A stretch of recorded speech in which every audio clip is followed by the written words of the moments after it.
Hi అండి, అందరికీ నమస్తే. ఈరోజు వంకాయ టమాటా కర్రీ ఎలా చేయాలో చూపిస్తున్నాను ఈజీగా. ప్యాన్ వేడైన తర్వాత 2 స్పూన్స్ ఆయిల్ వేసుకోవాలి. ఆయిల్ వేడైన తర్వాత ఆవాలు జీలకర్ర వేసుకోవాలి.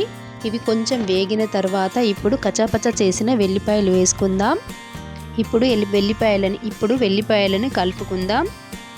కొంచెం కలర్ మారాలండి, వెల్లిపాయల కలర్ టేస్ట్ చాలా బాగుంటుంది. ఇప్పుడు కట్ చేసి పెట్టుకున్న ఒక ఉల్లిగడ్డ ముక్కలు వేసుకుందామండి. ఇవి వేసి కలుపుకోవాలి. ఇవి కూడా కొంచెం గోల్డెన్ బ్రౌన్ కలర్ వచ్చే వరకు ఫ్రై చేసుకోవాలి.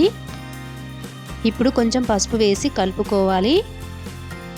చూడండి, ఈ విధంగా ఉల్లిగడ్డ కొంచెం కలర్ మారిన తర్వాత ఇప్పుడు కట్ చేసి పెట్టుకున్న వంకాయ ముక్కలు వేసుకోవాలి.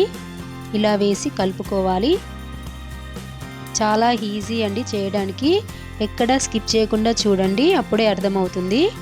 స్టవ్ సిమ్లో పెట్టేసి మూత పెట్టి 2 నిమిషాల పాటు ఉడికించుకోవాలి వంకాయ ముక్కలని. ఇప్పుడు మూత తీసి చూద్దాం. ఒక్కసారి కలుపుకోవాలండి. ఈ విధంగా ఇలా కలుపుకొని ఇంకొక 2 నిమిషాల పాటు మూత పెట్టి ఉడికించుకుందాం. చూడండి, చక్కగా ఉడికాయి. ఇలా కలుపుకోవాలండి. ఇప్పుడు 2 టమాటాలు కట్ చేసి పెట్టుకున్నానండి. చూడండి, ఈ టమాటా ముక్కలు వేసుకొని కలుపుకోవాలండి. ఇలా 4 మూలలు కలిపి మూత పెట్టి ఉడికించుకుందాం 2 నిమిషాల పాటు. ఇప్పుడు మూత తీసి చూద్దాం. చూడండి, ఈ విధంగా కలుపుకోవాలి. ఎలాంటి డౌట్ లేకుండా చేసుకోండి, చాలా ఈజీగా త్వరగా అయిపోతుంది. ఇప్పుడు సరిపడ కారం, రుచికి సరిపడ సాల్ట్ వేసి కలుపుకోవాలండి.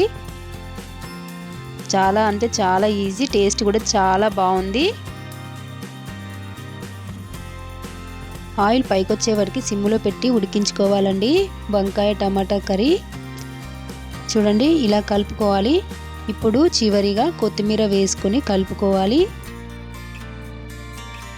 చపాతీలోకి, రైస్లోకి చాలా బాగుంటుంది ఫ్రెండ్స్. అస్సలు మిస్ అవ్వకుండా ట్రై చేయండి. కేవలం 10 నిమిషాలు చేసేస్తారు. అంత ఈజీ అండి ఈ టమాటా వంకాయ కర్రీ. వంకాయ టమాటా కర్రీ రెడీ అండి. మన ఛానల్లో ఈజీగా చేసుకునే కర్రీస్ ఉన్నాయండి, చూడండి ఫ్రెండ్స్. మీకు నచ్చితే లైక్, సబ్స్క్రైబ్ చేయండి.